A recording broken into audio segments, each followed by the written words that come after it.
Hello friends, in this video we are going to see pressure measuring devices.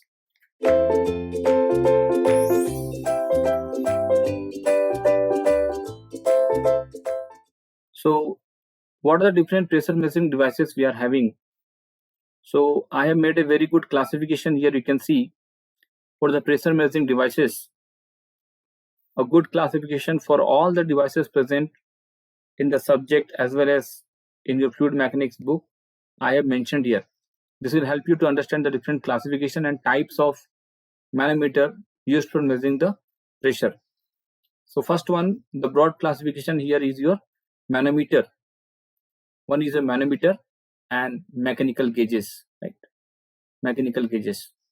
We are also going to see the diagram of manometers. So mechanical gauges are of four types. That is your diaphragm, pressure gauge, deadweight, Bourdon tube, and bellows.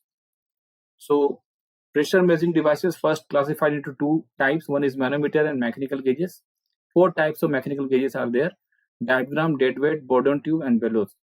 So for example, mechanical gauge, I want to say, whenever you are going for filling the petrol in your car, the petrol bunk, so after that you also go for filling the pressure, I mean air pressure in the tire, correct? So they are having a device that is called a gauge only, that's called gauge device.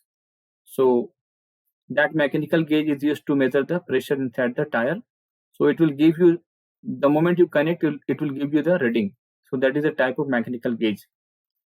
So manometers, again manometers are classified into simple manometers and differential manometers, two types. Okay, manometers, simple manometer and differential manometer. Come to differential manometer. Differential manometer, again two types, that is your U-tube differential manometer and inverted U-tube differential manometer. Okay, so differential manometer, again two types: U-tube differential manometer, DM stands for differential manometer, and inverted U-tube differential manometer.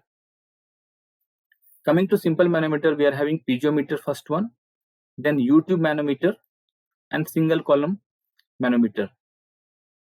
When you talk about the single column manometer, we are having again two types: vertical SCM, inclined SCM. What is SCM? SCM is single column manometer, and one is inclined single column manometer. This single column manometer is also known by different name, micrometer. Okay, micrometer.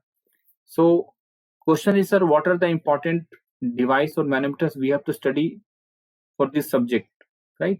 The answer is all the devices which is mentioned in the green color. I mean, it's very simple and easy. We have to study very less. The numericals are coming only from U-tube manometer. Look at this. Wherever you see U-tube, no, green color, you can see this U-tube manometer, whether it is a differential manometer or inverted U-tube differential manometer, all U-tube manometers are coming in the GATE exam. So it is, that's why I have written mention in the green color. So it will be very easy to understand in the examination which is important. The answer is U-tube manometer. Okay, we'll go to the next slide. So manometer and its classification. What are manometers? Manometers are devices used for measuring the pressure. Used for measuring the pressure at a point in a fluid. Very important. Pressure at a point in a fluid. By balancing the column of the fluid by the same, sometimes same or another column of fluid. Okay. So types of manometers. I hope you remember just now we have seen it is written in the just in the sequence, one below the another. Simple manometers. Simple manometers we have seen piezometer, U-tube manometer, and single column. What is the other name of single column? I told you it is micrometer. Correct. So under single column we have seen two types. One is your vertical single column manometer and inclined single column manometer. Simple manometer, then differential manometer. I told you U-tube differential manometer and inverted U-tube differential manometer. Correct. So manometers classification only shown here. What is not shown here? Mechanical gauges, right? Mechanical gauges not shown here because the topic says that manometers and its classification. So manometers, simple manometers. Second is differential manometer. Under simple we are having three: piezometer, U-tube manometer, and single column manometer. Correct. So we'll go to the next slide. In this slide, we are going to see the examples, figures of different types of U2 manometer or inverted U2 manometer. So look at this first one, U2 manometer, correct? So you can see there's a point A here. Many times the question is coming to find the pressure at point A, and there are two liquids present here. One is green color and blue color liquid, and H2. H2 is the height of liquid in this column, and this is H1 difference. So you have to find using the height only, start from here and keep calculating. So whenever you are going down, you have to add, pressure increases. Whenever going up, pressure decreases. Like this, if you start from here, keep on calculating, you will get the pressure at point A. Correct? When you do the numerical, we'll come to know how exactly it works actually. Coming to the second figure on the right hand side, inverted U2 manometer. So this is your P1 and P2, it is mentioned here that two pressures here, and another liquid is present here. So hatching, blue color hatching line you can see. So density is given as rho m. So H1 is this height, H2 is this height. So all dimension geometry will be given to you, and using the calculation you have to find the pressure. Keep on calculating the pressure from one point and come to this another point by rho gh, rho gh. Here also same logic will be applied. Whenever you are going up is negative and going down is positive. This is very important. You have to remember the sign convention for calculating the pressure. And this is really very, very informative picture for you. The third one, look at the bottom, left bottom actually. So P1 and P2, these two pressures are mentioned here at the end of the two columns.